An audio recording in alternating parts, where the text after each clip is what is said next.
നമസ്കാരം പ്രിയ സുഹൃത്തുക്കളെ, graphic design ട്യൂട്ടോറിയലിൻ്റെ മറ്റൊരു അധ്യായത്തിലേക്ക് സ്വാഗതം. ഈ അധ്യായത്തിൽ നമ്മൾ പരിശോധിക്കുന്നത് ഫോട്ടോഷോപ്പിലും അതുപോലെ ഫോട്ടോഷോപ്പിൻ്റെ മറ്റൊരു സോഫ്റ്റ്വെയർ ആയ ലൈറ്റ് റൂമിലും ഒരു പനോരമിക് ഇമേജ് എങ്ങനെ സൃഷ്ടിക്കാം എന്നുള്ളതാണ്. പനോരമ ഇമേജ് എന്ന് പറയുന്നത്, അതിനു മുമ്പ് ലൈറ്റ് റൂമിനെ കുറിച്ച്, ഫോട്ടോഷോപ്പിനെ കുറിച്ച് സാധാരണഗതിയിൽ എല്ലാവർക്കും അറിയാവുന്നതാണ്. എന്നാൽ ലൈറ്റ് റൂം എന്ന സോഫ്റ്റ്വെയറിനെ കുറിച്ച് ഡിസൈനർമാർ സാധാരണഗതിയിൽ അറിഞ്ഞിരിക്കണമെന്നില്ല. എന്നാൽ ഫോട്ടോഗ്രാഫേഴ്സ് അല്ലെങ്കിൽ ഫോട്ടോഗ്രാഫിക് റീടച്ചിങ് ജോലിയൊക്കെ ചെയ്യുന്നവർക്ക്, ആർട്ടിസ്റ്റുമാർക്ക് വളരെയേറെ പ്രയോജനപ്പെടുന്ന ഏറ്റവും ഉപയോഗപ്രദമായ ഒരു സോഫ്റ്റ്വെയറാണ് ലൈറ്റ് റൂം. ഫോട്ടോഷോപ്പിൻ്റെ തന്നെ ഒരു പ്രോഡക്റ്റാണ്, ഒരു സോഫ്റ്റ്വെയറാണ് ലൈറ്റ് റൂം. ലൈറ്റ് റൂം പരിചയപ്പെട്ടിരിക്കുന്നതും ലൈറ്റ് റൂമിൽ വർക്ക് ചെയ്യുന്നതും വളരെ നല്ലതാണ്. ഒരു ഫോട്ടോഷൂട്ടിൽ നമ്മൾ എടുത്തിട്ടുള്ള ഫോട്ടോ ഇമേജസിൻ്റെ എക്സ്പോഷർ കറക്റ്റ് ചെയ്യുന്നതിനും ടെമ്പറേച്ചർ കറക്റ്റ് ചെയ്യുന്നതിനും എല്ലാം വളരെ പ്രയോജനപ്പെടുന്ന ഒരു സോഫ്റ്റ്വെയറാണ് ലൈറ്റ് റൂം. അപ്പോൾ ലൈറ്റ് റൂമിൽ ഒരു പനോരമിക് ഇമേജ് എങ്ങനെ ശരിയാക്കാം, എങ്ങനെ നന്നായിട്ട് ചെയ്തെടുക്കാം എന്നുള്ളതാണ് നമ്മൾ ഈ അധ്യായത്തിൽ പരിശോധിക്കുന്നത്. ഓക്കെ, ഇതിനായി ഞാനിവിടെ ഫോട്ടോ എടുത്തിരിക്കുന്നത്, ഞാനൊരു സാധാരണ ക്യാമറയിൽ, ഒരു പ്രൊഫഷണൽ ക്യാമറയല്ല, ഞാനൊരു ഫോട്ടോഗ്രാഫർ അല്ല, അതുകൊണ്ട് അതിൻ്റെ ഡീറ്റെയിൽസിലേക്ക് ഞാനിപ്പോൾ പോകുന്നില്ല. ഒരു സാധാരണ ക്യാമറയിൽ എടുത്തിട്ടുള്ള ഒരു 3-4 ഇമേജസ് ഉണ്ട്. അത് ഉപയോഗിച്ചുകൊണ്ട് ഒരു വൈഡ് ആംഗിൾ പനോരമിക് ഇമേജാണ്. അത് വൈഡ് ആംഗിൾ പനോരമിക് ഇമേജ് എന്ന് പറയുമ്പോൾ നമുക്ക് വൈഡ് ആംഗിൾ ഇങ്ങനെ ഹൊറിസോണ്ടലി വൈഡ് ആംഗിൾ ആക്കാം, അതല്ലെങ്കിൽ വെർട്ടിക്കലി വൈഡ് ആംഗിൾ ആക്കാം. ഇങ്ങനെ വെർട്ടിക്കലി വൈഡ് ആംഗിളുണ്ട്, ഹൊറിസോണ്ടൽ വൈഡ് ആംഗിളുണ്ട്.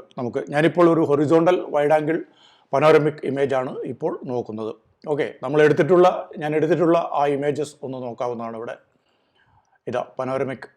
അതിനു മുമ്പായി ഞാൻ ചെയ്തിട്ടുള്ള ആ ഇമേജ് നമുക്കൊന്ന് നോക്കാം. ഇവിടെ പനോരമിക് ഇമേജ്, ഇത് പനോരമിക് ഇമേജ് ചെയ്തിട്ടുള്ളതാണ്. ഇത് ഒന്ന് നോക്കാം നമുക്കിവിടെ. നമുക്കതിൻ്റെ ഒരു വൈഡ് ആംഗിൾ കാണുമ്പോൾ തന്നെ നമുക്കറിയാം എത്ര രസകരമായിരിക്കുന്നു, എത്ര സുന്ദരമായിരിക്കുന്നു, എത്ര ഭംഗിയായിരിക്കുന്നു. ഇത് ആക്ച്വലി ഇതിൻ്റെ ലെഫ്റ്റ് എൻഡ് മുതൽ റൈറ്റ് എൻഡ് വരെ നമുക്ക് ഒറ്റ നോട്ടത്തിൽ കിട്ടുന്നതല്ല. നമ്മളിതിൻ്റെ സെൻറ്ററിൽ നോക്കിക്കഴിഞ്ഞാൽ നമ്മളുടെ ഫോക്കൽ ലെങ്ത്തിൻ്റെ പരിധിയിൽ നിന്ന് വിട്ടുപോകുന്ന ഒരു ലെങ്ത് ഉണ്ട് ഇതിൻ്റെ 2 സൈഡിലേക്കും. അത്രയും വൈഡാണ് ഈ ഇമേജ് എന്ന് പറയുന്നത്. നമുക്ക് ഫോട്ടോഗ്രാഫിയിൽ ഒരു high end wide angle camera അല്ലെങ്കിൽ ലെൻസ് ഉപയോഗിച്ചുകൊണ്ട് വേണമെങ്കിൽ ഇതെടുക്കാം. പക്ഷേ അപ്പോൾ ചില കേസുകളിൽ ഇതിൻ്റെ ലെഫ്റ്റ് സൈഡിലേക്കും റൈറ്റ് സൈഡിലേക്കും കുറച്ച് ഡിസ്റ്റോർഷൻ സംഭവിക്കാവുന്നതാണ്. അത്രയും വൈഡ് ആംഗിൾ ആണ് ഈ ഇമേജ് അല്ലെങ്കിൽ ഈ സ്പേസ്. അപ്പോൾ ഞാൻ പനോരമ ഇത് ചെയ്തിരിക്കുന്നത് ലൈറ്റ് റൂമിലും ഫോട്ടോഷോപ്പിലുമാണ്. അതിൻ്റെ വ്യത്യാസങ്ങൾ എന്തൊക്കെയാണെന്ന് നമുക്കൊന്ന് നോക്കാം. ഇതുകൂടാതെ ഇതേ ഇമേജ് ഉപയോഗിച്ചുകൊണ്ട് ഞാൻ മറ്റൊരു സീസണിൽ ആക്കിയിരിക്കുകയാണ് ഈ ഇമേജിനെ, അല്ലെങ്കിൽ ഈ ആംഗിളിനെ. ഇത് ഞാൻ ഫോട്ടോഷോപ്പിൽ ചെയ്തതാണ്. ഇതിൻ്റെ സ്കൈ ഫോട്ടോഷോപ്പിൽ ചെയ്തിട്ടുള്ളതാണ്, താഴേക്കുള്ള ഭാഗവും ഫോട്ടോഷോപ്പിൽ ചെയ്തിട്ടുള്ളതാണ്. ആ സെയിം ആംഗിളിൽ സെയിം ഫോട്ടോ തന്നെയാണ്, പക്ഷേ മറ്റൊരു സീസണിൽ, അതായത് ഒരു വർഷകാല സീസണിൽ ഇതിനെ ഒന്ന് റീപ്രൊഡ്യൂസ് ചെയ്തിരിക്കുകയാണ്. അതായത് വെള്ളം നിറഞ്ഞു കിടക്കുന്ന ഒരു കായൽ പ്രദേശം പോലെ ഈ പാടം ആക്കിയിരിക്കുകയാണ്. സ്കൈയും അതിന് യോജിക്കുന്ന രീതിയിൽ ചെയ്തിരിക്കുന്നതാണ്. ഫുള്ളി ഫോട്ടോഷോപ്പിൽ ചെയ്തിരിക്കുന്നതാണ്. അതേ ആംഗിളിലുള്ള അതേ ഫോട്ടോ തന്നെ. Alright, okay. നമുക്കപ്പോൾ പനോരമ ഇമേജ് എങ്ങനെയാണ് ചെയ്യുന്നത് എന്നുള്ളത് നമുക്കൊന്ന് നോക്കാം. ഇവിടെ അതിനുവേണ്ടി ഞാൻ എടുത്തിരിക്കുന്ന റോ ഇമേജസിന് CR2 എന്നുള്ളതാണ് അതിൻ്റെ ഫയൽ എക്സ്റ്റൻഷൻ. നമുക്കതിനെ ഒന്ന് നോക്കാം. ഓരോ ഇമേജസും നമുക്കൊന്ന് നോക്കാം. ഇത് ഒരു ഹൈ റെസൊല്യൂഷൻ ഇമേജസ് ആണ്, അതുകൊണ്ട് ഇത് ഓപ്പൺ ചെയ്ത് വരാൻ കുറച്ച് സമയമെടുക്കും. ഇതിനെ ഫോട്ടോ ഷൂട്ട് ചെയ്യുന്നതിന് മുൻപായിട്ട് ചില കാര്യങ്ങൾ മനസ്സിലാക്കിയിരിക്കേണ്ടതാണ്. ഞാനിപ്പോൾ ഒരു സാധാരണ ക്യാമറയിൽ ആണ് ഇത് ചെയ്തിട്ടുള്ളത്. ഒരു സാധാരണ ലെൻസ് വെച്ച് ഓട്ടോ ഫോക്കസിലാണ് ചെയ്തിരിക്കുന്നത്. നോർമലി ഓട്ടോ ഫോക്കസിൽ ഇത് ചെയ്യാൻ പാടില്ലാത്തതാണെന്നാണ് പ്രൊഫഷണൽസ് എല്ലാം പറയുന്നത്. കാരണം ഓട്ടോ ഫോക്കസിൽ എടുക്കുമ്പോൾ ഓരോ ഫ്രെയിമിലും അതിൻ്റെ എക്സ്പോഷർ ലെവൽ മാറിക്കൊണ്ടിരിക്കും എന്നാണ് പറയപ്പെടുന്നത്. ഞാനൊരു ഫോട്ടോഗ്രാഫിക് എക്സ്പെർട്ട് അല്ല, എങ്കിലും ഞാൻ ഈ പനോരമിക് ഇമേജ് എങ്ങനെ ചെയ്യും എന്നുള്ളത് ഒന്ന് കാണിക്കാൻ വേണ്ടി മാത്രമാണ് ഞാൻ ഈ പടം എടുത്തതും. ഇതിന് ആദ്യമായി വേണ്ടത് ഒരു നല്ല സ്റ്റെബിലിറ്റിക്ക് വേണ്ടിയിട്ട് ഒരു ട്രൈപ്പോഡാണ്. നല്ല ഒരു ട്രൈപ്പോഡ് ഇതിന് ഏറ്റവും അത്യാവശ്യമാണ്. ട്രൈപ്പോഡിൽ ക്യാമറ ഇങ്ങനെ വെർട്ടിക്കലായി വെച്ചതിന് ശേഷം ഫ്രെയിംസ് നമ്മൾ ആദ്യം സെറ്റ് ചെയ്യേണ്ടിയിരിക്കുന്നു. ഫ്രെയിംസിൻ്റെ 2 എഡ്ജസും നമ്മൾ മനസ്സിൽ സെറ്റ് ചെയ്ത് വയ്ക്കുക. വെർട്ടിക്കൽ ഇമേജസ് ആണ് നമുക്ക് എടുക്കേണ്ടത്. നമ്മളതിൻ്റെ 2 സൈഡും നമ്മൾ മനസ്സിലാണ് ഫിക്സ് ചെയ്യേണ്ടത്. കാരണം നമ്മുടെ വ്യൂവിലാണ് ഫിക്സ് ചെയ്യേണ്ടത്. കാരണം നമുക്ക് ഇത് വേറെങ്കിലും മാർക്ക് ചെയ്യാനോ ക്യാമറയിലോ അല്ലെങ്കിൽ മറ്റൊരു സ്ഥലത്തൊന്നും മാർക്ക് ചെയ്യാൻ നിവൃത്തിയില്ല. അപ്പോൾ ഓരോ ആംഗിളിൻ്റെയും ലെഫ്റ്റും റൈറ്റും എൻഡുകൾ തമ്മിൽ കുറച്ച് ഓവർലാപ്പ് ചെയ്യേണ്ടതുമാണ്. അപ്പോൾ നമ്മളതിൻ്റെ എഡ്ജസ് മാർക്ക് ചെയ്തതിന് ശേഷം ക്യാമറയുടെ സ്റ്റെബിലിറ്റിക്ക് വേണ്ടിയിട്ടാണ് നമ്മൾ ഈ ട്രൈപോഡ് വേണമെന്ന് പറഞ്ഞത്. എന്നിട്ട് ഫോക്കസ് എല്ലാം അഡ്ജസ്റ്റ് ചെയ്തതിന് ശേഷം നമുക്ക് ഓരോ ഷോട്ടും ഓരോ ഫ്രെയിംസും ഇങ്ങനെ മാറ്റിയെടുക്കാം. അവിടെ നിന്ന് ഇങ്ങോട്ടാണെങ്കിൽ ഇങ്ങനെ എടുക്കാം, ഇവിടെ നിന്ന് അങ്ങോട്ടാണെങ്കിൽ ഇങ്ങനെ എടുക്കാവുന്നതാണ്. അങ്ങനെ ഞാൻ എടുത്തിട്ടുള്ള ഇമേജസ് ആണ് ഇത്. ആദ്യത്തെ ഇമേജ് ഇത്, രണ്ടാമത്തെ ഇമേജ് ഇതാണ്. ഇവിടെ ഞാൻ എടുത്തിട്ടുള്ള ഈ മൂന്നാമത്തെ ഇമേജിന് അതിൻ്റെ എക്സ്പോഷറിൽ കുറച്ച് പ്രശ്നങ്ങൾ സംഭവിച്ചു. ചിലപ്പോൾ എക്സ്പോഷർ കൂടിയതാകാം, ചിലപ്പോൾ എക്സ്പോഷർ കുറഞ്ഞതാകാം, ടൈം കുറഞ്ഞതാകാം. അപ്പോൾ ഇത് ഞാൻ പറഞ്ഞില്ലേ, ഞാനൊരു ഫോട്ടോഗ്രാഫിക് എക്സ്പേർട്ട് അല്ല. ഇത് കറക്റ്റ് ചെയ്യാൻ വേണമെങ്കിൽ ഫോട്ടോഷോപ്പിൽ ഇതിനെ വളരെ പെർഫെക്റ്റായി കറക്റ്റ് ചെയ്യാവുന്നതാണ്, ഒരു പ്രശ്നവുമില്ല. പക്ഷേ ഞാൻ അതിനിവിടെ ശ്രമിച്ചിട്ടില്ല. കാരണം എൻ്റെ ഉദ്ദേശം മറ്റൊന്നാണ്. ഞാൻ ആദ്യമേ തന്നെ പറഞ്ഞു, ഒരു പനോരമിക് ഇമേജ് ക്രിയേറ്റ് ചെയ്യുക എന്നുള്ളതാണ്. സോ ഇത് നാലാമത്തെ ഇമേജ്, അതായത് റൈറ്റ് എഡ്ജാണ് ഈ ഇമേജ്. ഓക്കെ, നമുക്കിനി ഫോട്ടോഷോപ്പിലും ലൈറ്റ് റൂമിലും ഇതെങ്ങനെ ക്രിയേറ്റ് ചെയ്യാം എന്നുള്ളത് നമുക്കൊന്ന് നോക്കാം. ഞാനിപ്പോൾ ഫോട്ടോഷോപ്പ് ഓപ്പൺ ചെയ്യുകയാണ്. ഫോട്ടോഷോപ്പ് ഓപ്പൺ ചെയ്യുന്നു. ഞാൻ ഫോട്ടോഷോപ്പിൻ്റെ വേർഷൻ 2020 ആണ് ഇവിടെ ഉപയോഗിക്കുന്നത്.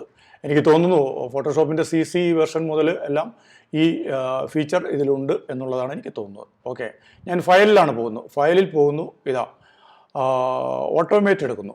ഫയൽ ഓട്ടോമേറ്റ്, അതിൽ ഏറ്റവും താഴെയായി ഫോട്ടോ മെർജ് എന്നുള്ള ഒരു ഓപ്ഷൻ ഉണ്ട്. ഫോട്ടോ മെർജ് എടുത്തതിന് ശേഷം ഇവിടെ അത് ബൈ ഡിഫോൾട്ട് ഓട്ടോ ആണ് കിടക്കുന്നത്. അതിൽ പല ഓപ്ഷൻസ് ഉണ്ട് നമുക്കിവിടെ. പെർസ്പെക്റ്റീവ് ഉണ്ട്, സിലിണ്ടറിക്കൽ ഉണ്ട്. അത് തൽക്കാലം നമ്മൾ നോക്കുന്നില്ല. ഇവിടെ ഈ ഓട്ടോയിൽ നമ്മൾ ഇട്ടതിന് ശേഷം ഇവിടെ താഴെ ബ്ലെൻഡ് ഇമേജസ് ടുഗെദർ എന്നൊരു ഓപ്ഷൻ ഉണ്ട്. അത് ചെക്ക് ഇൻ ആയിരിക്കണം, അത്രയും ഉള്ളൂ. അതിനുശേഷം ബ്രൗസ് ചെയ്യുന്നു. ബ്രൗസ് ചെയ്ത് നമ്മളുടെ ഇമേജ് ഇവിടെ ഡെസ്ക്ടോപ്പിൽ പനോരമ ന്യൂ എന്നുള്ള ഒരു ഫോൾഡർ ഉണ്ട്. അതിൽ ഈ 4 ഇമേജസ് ആണ്. അതായത് ഇത് റോ ഫോർമാറ്റിലാണ് ഞാൻ എടുത്തിരിക്കുന്നത്. കാരണം അതിന് ക്വാളിറ്റി വേണം എന്നുള്ളത് കൊണ്ടാണ്. നമുക്കിതിനെ JPEG ഫോർമാറ്റിൽ എടുത്തതിന് ശേഷം വേണമെങ്കിൽ ചെയ്യാം, എങ്ങനെ വേണമെങ്കിൽ ചെയ്യാം. ഇത് കാനണിൻ്റെ ഒരു ക്യാമറയിലാണ് എടുത്തിരിക്കുന്നത്. അതുകൊണ്ട് ഇതിൻ്റെ ആ എക്സ്റ്റൻഷൻ CR2 എന്ന് വന്നിരിക്കുന്നത്. മറ്റ് ക്യാമറകളിൽ ഫ്യൂജിയോ അല്ലെങ്കിൽ സോണിയോ അല്ലെങ്കിൽ ഇത് നൈക്കോണിൻ്റെ ക്യാമറയിലൊക്കെ എടുത്തു കഴിഞ്ഞാൽ മറ്റെന്തെങ്കിലും ഫോർമാറ്റിലായിരിക്കും വരിക. ഓക്കെ, ഇത് ഞാനിതിവിടെ ഓപ്പൺ കൊടുക്കുകയാണ്. ഇവിടെയുള്ള ഓപ്ഷൻസ് ഒന്നും നമ്മൾ തൽക്കാലം ഒന്നും ചെയ്യുന്നില്ല. ഇവിടെ ഓപ്പൺ കൊടുക്കുന്നു. അതിനുശേഷം അതിവിടെ വന്നിട്ടുണ്ട്. ഈ 4 ഇമേജസും വന്നിട്ടുണ്ട്. ഓക്കെ കൊടുക്കുകയാണ്. ഇപ്പോൾ ഫോട്ടോഷോപ്പ് ഇതിനെ ഓട്ടോമാറ്റിക്കലി പ്രോസസ്സ് ചെയ്തുകൊണ്ടിരിക്കുകയാണ്. നമ്മൾ ഇതിൽ ഒന്നും ചെയ്യേണ്ട ആവശ്യമില്ല. തൽക്കാലം ഫോട്ടോഷോപ്പിൻ്റെ ആ പ്രോസസ്സിങ് കഴിഞ്ഞതിന് ശേഷം മാത്രം നമുക്കിത് നോക്കിയാൽ മതി. ഓക്കെ, ഇമേജസ് ഇവിടെ വന്നിട്ടുണ്ട്. ലെയർ നോക്കിയാൽ നമുക്കറിയാം. ഇവിടെ ലെയറിൽ കാണിക്കുന്നുണ്ട് 4 ഇമേജസ്. അതിനെ പരസ്പരം സ്റ്റിച്ച് ചെയ്യുകയാണ് ഫോട്ടോഷോപ്പ് ചെയ്യുന്നത്. അതിനെ മാസ്ക് ചെയ്യുന്നതും എല്ലാം നമുക്കിവിടെ ലെയറിൽ അത് കാണാവുന്നതാണ്. ഓക്കെ, അതിൻ്റെ ഒരു ഘട്ടം കഴിഞ്ഞിരിക്കുകയാണ്. അതിൻ്റെ ഫൈനൽ ഘട്ടത്തിലേക്കാണ് ഇപ്പോൾ വന്നുകൊണ്ടിരിക്കുന്നത്. ഇത് ഫോട്ടോഷോപ്പ് ഓട്ടോമാറ്റിക്കലി ചെയ്യുന്നതാണ്, നമ്മളിതിലൊന്നും ചെയ്യുന്നില്ല. റൈറ്റ്, ഇപ്പോൾ അത് ഫിനിഷ് ആയിരിക്കുകയാണ്. ഇനി നമുക്കിതിനെ ക്രോപ്പ് ചെയ്യാം. ആ എക്സ്പോഷർ വാല്യൂവിൽ വ്യത്യാസം വന്ന ആ ഒരു ഇമേജ് ഞാനതൊന്ന് ക്ലോസ് ചെയ്ത് നോക്കാം. ഏതാണ് ആ ഇമേജ് എന്ന് നോക്കാം. ഇതായിരിക്കും ആ ഇമേജ്, കണ്ടോ? ഇപ്പോൾ മറ്റ് ഇമേജസിൻ്റെ ആ എഡ്ജസൊക്കെ നമുക്കറിയാം. അതൊരു സ്റ്റിച്ച് ചെയ്ത മാതിരി, കട്ട് ചെയ്ത് സ്റ്റിച്ച് ചെയ്ത മാതിരി ഇവിടെ കാണുന്നുണ്ട്. ഈ ഒരു ഇമേജ് എനിക്ക് വേണമെങ്കിൽ ഇവിടെ നമുക്ക് ഇത് മാസ്ക് ചെയ്തിരിക്കുന്നതൊക്കെ കാണാം. ഫോട്ടോഷോപ്പ് ഇത് ഓട്ടോമാറ്റിക് ചെയ്യുന്ന ഒരു പ്രോസസ്സ് ആണ്. അതിന് പേരുകളെല്ലാം കൊടുത്തിട്ടുണ്ട് ആ ലെയറിന്. നമുക്ക് നോക്കാം. ആ ഇമേജിൻ്റെ അതാത് പേരുകളാണ് ഇവിടെ ഉള്ളത്. ഞാനിവിടെ അതിൻ്റെ കർവ്സ് എടുത്തുകൊണ്ട് വേണമെങ്കിൽ പതുക്കെ ഒന്ന് അഡ്ജസ്റ്റ് ചെയ്ത് നോക്കാം. ചെറുതായിട്ട് അതൊന്ന് അഡ്ജസ്റ്റ് ആയിട്ടുണ്ട്, ഒന്ന് ലൈറ്റ് ആയിട്ടുണ്ട്. എന്നാൽ മറ്റ് ഇമേജസിൻ്റെ ലെഫ്റ്റ് സൈഡിലും റൈറ്റ് സൈഡിലുമുള്ള ആ ഇമേജസിൻ്റെ എഡ്ജസ് നമുക്കിവിടെ കാണാം. അതും നമുക്ക് അഡ്ജസ്റ്റ് ചെയ്യാവുന്നുള്ളൂ ഫോട്ടോഷോപ്പിൽ. തൽക്കാലം ഞാൻ ഇതിനെ ഇങ്ങനെ വിടുകയാണ്. ഞാനിപ്പോൾ അതിലൊന്നും ചെയ്യുന്നില്ല. ഇനി അടുത്തതായി ഇതിനെ ഒന്ന് ക്രോപ്പ് ചെയ്യുക എന്നുള്ളതാണ് നമുക്ക് വേണ്ടത്. ഞാനൊന്ന് റെഡ്യൂസ് ചെയ്യുന്നു. അതിനുശേഷം ഒന്ന് ക്രോപ്പ് ചെയ്യാം. ഞാനതിന് ക്രോപ്പ് ടൂൾ എടുക്കുന്നു. ഫോട്ടോഷോപ്പിൽ ക്രോപ്പ് ടൂൾ ഉണ്ട്. അപ്പോൾ തന്നെ അതിൻ്റെ ആ എഡ്ജസ് ഇവിടെ കണ്ടു കഴിഞ്ഞു. ഞാനിവിടെ ഒന്ന് ക്രോപ്പ് ചെയ്യുന്നു. ഇത്രയും മതി എനിക്ക്. മുകളിലും ഇത്രയും മതി. ലെഫ്റ്റ് സൈഡ് കുഴപ്പമില്ല, റൈറ്റ് സൈഡ് വേണമെങ്കിൽ ഒരു അഡ്ജസ്റ്റ് ചെയ്താൽ കുറച്ചിങ്ങോട്ട്. അതിനുശേഷം എൻ്റർ പ്രസ് ചെയ്യുന്നു. ഒന്നുകൂടെ കറക്റ്റ് ചെയ്യാൻ വേണമെങ്കിൽ ഇവിടെ ഒന്ന് അഡ്ജസ്റ്റ് ചെയ്തു. ഇപ്പോഴത് കറക്റ്റായിരിക്കുകയാണ്. ഓക്കെ, ഇത്രയുമാണ് ഞാൻ തൽക്കാലം ഫോട്ടോഷോപ്പിൽ ഇതിനെ ചെയ്യാൻ ഉദ്ദേശിക്കുന്നത്. ഇതൊക്കെ എനിക്ക് പെർഫെക്റ്റായിട്ട് ഫോട്ടോഷോപ്പിൽ ഇത് വളരെ പെർഫെക്റ്റായിട്ട് ചെയ്യാവുന്നുള്ളൂ.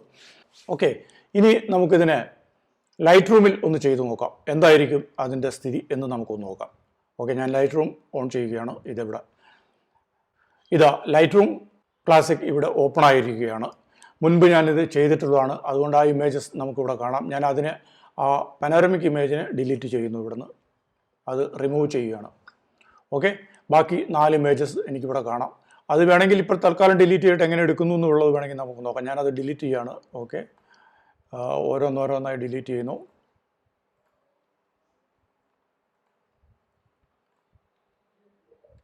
ഓക്കെ, അത് ഡിലീറ്റ് ചെയ്തു. ഇനി നമുക്കിവിടെ ഇമ്പോർട്ട് ചെയ്യാം. എവിടെ നിന്നാണ് ഇമ്പോർട്ട് ചെയ്യുന്നത് എന്ന് നമുക്ക് നോക്കാം. ഇവിടെ ഈ ലെഫ്റ്റ് ബോട്ടം കോർണറിൽ ഇമ്പോർട്ട് ഉണ്ട്. ഇമ്പോർട്ട് ബട്ടൺ ഞാൻ പ്രസ് ചെയ്തിരിക്കുകയാണ്. ഇപ്പോൾ പ്ലീസ് സെലക്ട് എ സോഴ്സ് എന്ന് കാണിക്കുന്നുണ്ട്. നമുക്ക് ആ സോഴ്സ് ഫയൽസ് ഒന്ന് സെലക്ട് ചെയ്യാം. ഇവിടെ ഇതാ വിൽസൺ, ഡെസ്ക്ടോപ്പ്, പനോരമ ന്യൂ. ജെപെക്സ് അല്ല എനിക്ക് വേണ്ടത്, പനോരമ ന്യൂ ആണ് വേണ്ടത്. അതിൽ നിന്നും ഞാനിതിനെ ഇവിടെ ഇമ്പോർട്ട് ചെയ്യുകയാണ്. ഇവിടെ റൈറ്റ് ബോട്ടം കോർണറിൽ ഇമ്പോർട്ട് ഉണ്ട്, ഇമ്പോർട്ട് ചെയ്തു. ഇതാ, അപ്പോൾ ഞാൻ മുൻപ് ചെയ്ത ആ പനോരമ ഇമേജസും ഇതിൽ വന്നിട്ടുണ്ട്. അത് വേണമെങ്കിൽ ഇവിടെ നിന്ന് ഡിലീറ്റ് ചെയ്യാവുന്നതാണ് എനിക്ക്. അതിനെ ഡിലീറ്റ് ചെയ്തു. രണ്ടാമത്തതും ഡിലീറ്റ് ചെയ്തു. ഇവിടെ ഗ്രിഡ് വ്യൂവിൽ എനിക്ക് കിട്ടിയിരിക്കുകയാണ്. ഇവിടെ വ്യൂ എല്ലാം അഡ്ജസ്റ്റ് ചെയ്യാനുള്ള ഓപ്ഷൻസ് ഉണ്ട്. ഞാൻ അതിൻ്റെ ഡീറ്റെയിൽസിലേക്കൊന്നും ഇപ്പോൾ തൽക്കാലം പോകുന്നില്ല. നമുക്കത് പിന്നീട് പരിശോധിക്കാവുന്നതാണ്. ഫോട്ടോഷോപ്പ് അറിയാവുന്നവർക്ക് വളരെ സിമ്പിളായി ഇത് നോക്കാവുന്നുള്ളൂ. ഈ ലൈറ്റ് റൂമിൻ്റെ ഫീച്ചേഴ്സും ലൈറ്റ് റൂമിൻ്റെ ഓപ്ഷൻസും എന്തൊക്കെയാണെന്ന് ഞാനിപ്പോൾ അതിൻ്റെ വിശദാംശങ്ങളിലേക്ക് തൽക്കാലം കടക്കുന്നില്ല. തൽക്കാലം ഇതെങ്ങനെ ചെയ്യും എന്നുള്ളത് മാത്രം നോക്കുന്നു. ഇവിടെ ഗ്രിഡ് വ്യൂവിൽ നമ്മൾ നോക്കുന്നു. ഞാൻ ഷിഫ്റ്റ് ഉപയോഗിച്ചുകൊണ്ട് ഈ 4 ഇമേജസും ഒന്ന് സെലക്ട് ചെയ്തിരിക്കുന്നു. 1, 2, 3, 4 അങ്ങനെയാണ് ഇതിൻ്റെ സീക്വൻസ് കിടക്കുന്നത്. നമ്മൾ ഷൂട്ട് ചെയ്ത ആ ഇമേജസിൻ്റെ സീക്വൻസ് ഉണ്ട്, അതനുസരിച്ചിട്ടാണ് ഇവിടെ നമ്പേഴ്സ് വരുന്നത്. അപ്പോൾ ഞാനിവിടെ ഷിഫ്റ്റ് ഉപയോഗിച്ചുകൊണ്ട് ഈ 4 ഇമേജസിനെയും സെലക്ട് ചെയ്യുകയാണ്. അതിനുശേഷം ഞാനിവിടെ റൈറ്റ് ക്ലിക്ക് ചെയ്യുന്നു. റൈറ്റ് ക്ലിക്ക് ചെയ്താൽ അതിൽ ഫോട്ടോ മെർജ് എന്നൊരു ഓപ്ഷൻ ഉണ്ട്. ഫോട്ടോ മെർജിൽ പനോരമ ഉണ്ട്. അതല്ലെങ്കിൽ എനിക്കിവിടെ ഫോട്ടോയിൽ പോയാലും ഇവിടെ നമ്മുടെ ഫോട്ടോ ഉണ്ട്. ഫോട്ടോ മെർജ്, പനോരമ, അതും സെയിം ആണ്. പനോരമ കൊടുക്കുകയാണ്. ഇപ്പോഴതാ ക്രിയേറ്റിംഗ് പനോരമ പ്രിവ്യൂ ഇവിടെ കാണാം നമുക്ക്. അങ്ങനെ അത് പനോരമ ക്രിയേറ്റ് ചെയ്തിരിക്കുകയാണ്. ഈ പ്രിവ്യൂ നമുക്കിവിടെ കാണാം. ഇവിടെ ഞാൻ ഈ ഓട്ടോ ക്രോപ്പ് ചെക്ക് ചെയ്ത് ഇട്ടിട്ടുണ്ട്. അതോടൊപ്പം ഓട്ടോ സെറ്റിങ്സും ചെക്ക് ചെയ്തിട്ടിട്ടുണ്ട്. അതിനുശേഷം ഞാനിവിടെ മെർജ് കൊടുക്കുകയാണ്. മെർജ് കൊടുത്തു. ഇവിടെ ഈ ലെഫ്റ്റ് ടോപ്പ് കോർണറിൽ ഇത് കംപ്ലീറ്റ് ആയി കഴിഞ്ഞു. ഇതാണ് ആ ഇമേജ്, ക്രിയേറ്റ് ആയി കഴിഞ്ഞു. അതിൻ്റെ ഒറിജിനൽ ഇമേജ് നമുക്കൊന്ന് നോക്കാം. ഇവിടെ ഇതാണ് ആ ഇമേജ്. ഇത് നമ്മൾ ഫോട്ടോഷോപ്പിൽ ചെയ്തതാണ്. നമുക്ക് ഇപ്പോൾ ക്രിയേറ്റ് ചെയ്ത, അതായത് നമ്മൾ ഈ ലൈറ്റ് റൂമിൽ ക്രിയേറ്റ് ചെയ്ത ആ ഇമേജ് നമുക്കൊന്ന് ഓപ്പൺ ചെയ്ത് നോക്കാം. ആ ഫോൾഡറിൽ തന്നെയാണ് അത് ക്രിയേറ്റ് ആയിരിക്കുന്നത്. ഇത് കണ്ടോ, ഇതാണ് DNG ഫോർമാറ്റിലാണ് ഇതിവിടെ സേവ് ആയിരിക്കുന്നത്. DNG എന്ന് പറഞ്ഞാൽ ഡിജിറ്റൽ നേറ്റീവ് ഫയൽ എന്നാണ്. ഡിജിറ്റൽ നേറ്റീവ് ഫോർമാറ്റിലാണ് ഇത്. അതായത് ഇതിപ്പോൾ ഫോട്ടോഷോപ്പ് അല്ല, PSD-യോ ജെപെക്കോ ടിഫ് ഒന്നുമല്ല. ഇതൊരു DNG ഫോർമാറ്റ് എന്ന് പറയും. അതായത് ഡിജിറ്റൽ ഫയൽ മാത്രമാണ്, ഒരു റോ ഫയലാണ്. ഇനി നമുക്കിതിനെ ഒരു ഫോട്ടോഷോപ്പിൽ കൊണ്ടുപോയി ഇതിനെ എഡിറ്റ് ചെയ്യാവുന്നതാണ്. ഞാനിവിടെ അതിന് ഓപ്പൺ കൊടുക്കുന്നു. ഓപ്പൺ കൊടുക്കുമ്പോൾ ഇത് ഫോട്ടോഷോപ്പിൽ എവിടെയാണ് ഇത് ഓപ്പൺ ആയിരിക്കുന്നത്? ക്യാമറ റോ എന്ന ഒരു പ്രോഗ്രാമിലാണ് ഇത് ഓപ്പൺ ആയിരിക്കുന്നത്. ഞാനത് ഫുൾ സ്ക്രീൻ ആക്കുകയാണ്. ക്യാമറ റോ എന്താണെന്ന് വെച്ച് കഴിഞ്ഞാൽ നമുക്ക് കളർ കറക്ഷൻസ്, അതിൻ്റെ എക്സ്പോഷർ വാല്യൂ ഇവിടെ നമുക്കറിയാം. ഇവിടെ റൈറ്റ് സൈഡിലുണ്ട്. അതിൻ്റെ ഹിസ്റ്റോഗ്രാം നമുക്കിവിടെ കാണാം. തൽക്കാലം അതിലേക്ക് പോകുന്നില്ല. ഇവിടെ എക്സ്പോഷർ വാല്യൂ മാറ്റാം. ഞാൻ ഇവിടെ മാറ്റുന്നു. അപ്പോൾ അത് നമുക്ക് കാണാവുന്നത്. ഞാൻ തൽക്കാലം അതിൽ കൂടുതലൊന്നും ചെയ്യുന്നില്ല, കാരണം ഇമേജസിൻ്റെ ക്വാളിറ്റി എന്താണ് എന്നുള്ളതിനെക്കുറിച്ച് തൽക്കാലം ഒന്നും നോക്കുന്നില്ല. കോൺട്രാസ്റ്റ് കൂട്ടുകയോ കുറയ്ക്കുകയോ ചെയ്യാം. എല്ലാ അഡ്ജസ്റ്റ്മെൻറ്റ്സും നമുക്ക് ഇവിടെ തന്നെ ചെയ്യാം. ഹൈലൈറ്റ്സ് നമുക്ക് കൂട്ടുകയോ കുറയ്ക്കുകയോ ഒക്കെ ചെയ്യാം. ഷാഡോസ് ഇവിടെ നമുക്ക് കൂട്ടുകയും കുറയ്ക്കുന്ന, അതിൽ വാല്യൂ മാറുന്നത് നമുക്കിവിടെ കാണാം. ഹൈലൈറ്റ്സ് അല്ലെങ്കിൽ ഷാഡോസ് കൂട്ടുമ്പോൾ വൈറ്റ്സിൽ നമുക്ക് പ്ലേ ചെയ്യാം. അങ്ങനെ എല്ലാ ഏരിയയിലും നമുക്ക് ഇതിനെ പ്ലേ ചെയ്ത് ടെക്സ്ചർ മാറ്റാം, ക്ലാരിറ്റി കൂട്ടാം. ഇങ്ങനെ താഴേക്ക് എടുത്തു കഴിഞ്ഞാൽ അങ്ങനെ ഒരുപാട് ഓപ്ഷൻസ് ഉണ്ട്. കർവ്സ് ഉണ്ട്, ഡീറ്റെയിൽസ് ഉണ്ട്. അതിലൊക്കെ എന്തൊക്കെയാണ് ഉള്ളതെന്ന് നോക്കാം. ധാരാളം ഫീച്ചേഴ്സ് ഉണ്ട് ഇതിനകത്ത്. വളരെ പെർഫെക്റ്റായി നമുക്കിത് ഈ ഇമേജ് വളരെ പെർഫെക്റ്റായി എന്ന് നോക്കിയതിന് ശേഷം ഇതിൻ്റെ എഡിറ്റിംഗ് ഫീച്ചേഴ്സ് ധാരാളം ഉണ്ട്. ഇതുണ്ട്, കർവിൽ ഈ ഇമേജിനെ ഫോട്ടോഷോപ്പിൽ ഓപ്പൺ ചെയ്യാവുന്നതാണ്. ഞാനിവിടെ ഓപ്പൺ കൊടുക്കുകയാണ്. ഇത് ഓപ്പൺ കൊടുത്തു കഴിഞ്ഞാൽ ഇത് ഫോട്ടോഷോപ്പിൽ ഓപ്പൺ ആവുകയാണ്. ഓക്കെ, ഇപ്പോൾ ഇത് ഫോട്ടോഷോപ്പിൽ ഓപ്പൺ ആയിരിക്കുകയാണ്. ഇപ്പോൾ ഞാൻ ക്രോപ്പ് ടൂളാണ് എടുത്തിട്ടുള്ളത്. അതുകൊണ്ട് ഇവിടെ അതിൻ്റെ ആ ക്രോപ്പ് സിമ്പൽ നമുക്കിവിടെ കാണാം. ഞാനതൊരു എൻ്റർ കൊടുക്കുകയാണ്. വീണ്ടും ഒരു എൻ്റർ കൊടുത്തപ്പോൾ അത് ക്രോപ്പ് ആയിരിക്കുകയാണ്. ഞാൻ ഈ ലെയർ ഒന്ന് മാറ്റുകയാണ്. ഇത്ര ഏരിയയിൽ ഇത് ക്രോപ്പ് ചെയ്ത് വന്നിരിക്കുകയാണ്. ഇത് വളരെ പെർഫെക്റ്റ് ആയ ഒരു പനോരമിക് ഇമേജ് ആയി മാറിയിരിക്കുകയാണ്. നമുക്കതിൻ്റെ 100% ഒന്ന് നോക്കാം. ഇതാ ഇവിടെ അതിൻ്റെ 100% ഉണ്ട്. എക്സ്പോഷർ വാല്യൂവിൽ വ്യത്യാസം വന്ന ആ ഒരു ഇമേജ് അതും വളരെ പെർഫെക്റ്റായി ഇവിടെ തുന്നിച്ചേർത്തിട്ടുണ്ട്, കറക്റ്റ് ചെയ്തിട്ടുണ്ട്. എന്നാൽ ഇതൊരു ഫ്ലാറ്റൺ ഇമേജാണ്. നമുക്ക് നോക്കാം, അതിൻ്റെ ലെയർ നോക്കാം. വിൻഡോ ലെയർ ഇതാ ഒരു ഫ്ലാറ്റൺ സിംഗിൾ ഇമേജാണ്. ലെയർ 0 എന്നുള്ളതാണ് അതിൻ്റെ പേര്.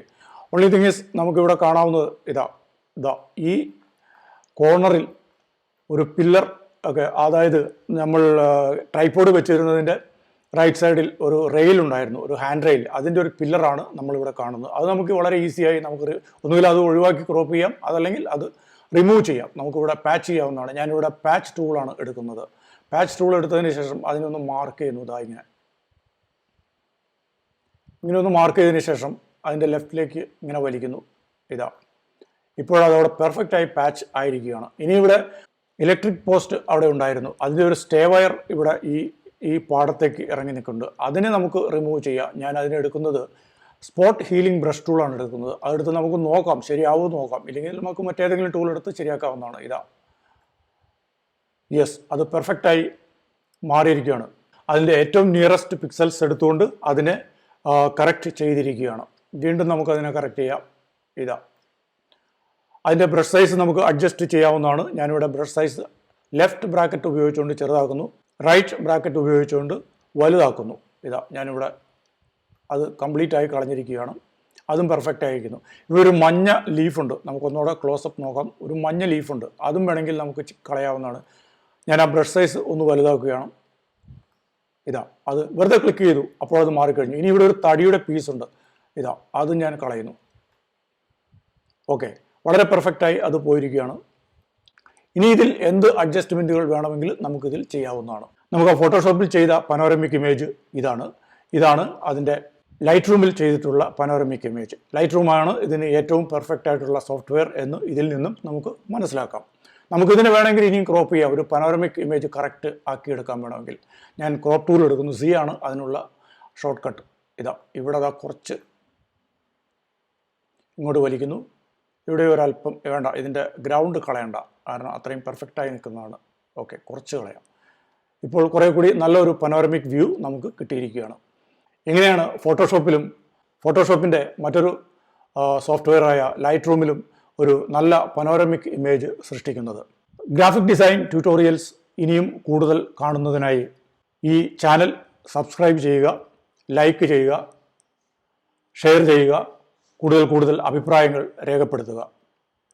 Thank you for watching this video.